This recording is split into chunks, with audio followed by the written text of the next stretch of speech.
In this video, I'll show you how to download and install Telegram on your MacBook. First, open the App Store on your Mac. You can find it in the dock, inside the Applications folder, or by using Spotlight Search. Once the App Store opens, click the search bar in the top left corner. Type Telegram, then press Return on your keyboard. From the search results, locate the official Telegram app. Check the app name and developer information to make sure you are installing the correct application. Next, click Get, and then click Install. You may be asked to enter your Apple account password or use Touch ID to confirm the installation. Wait a few moments while Telegram downloads and installs on your Mac. Once the installation is complete, click Open. Telegram will now ask you to sign in.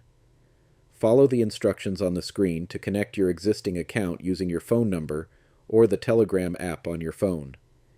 After signing in, your chats, groups, channels, and contacts will begin syncing automatically. To keep Telegram in your dock, right-click or control-click the Telegram icon while the app is open. Hover over Options, then select Keep in Dock. Now, even after you close Telegram, its icon will remain in the dock for quick access. And that's how you can download and install Telegram on your MacBook. If this video helped you, leave a like, subscribe, and I'll see you in the next tutorial.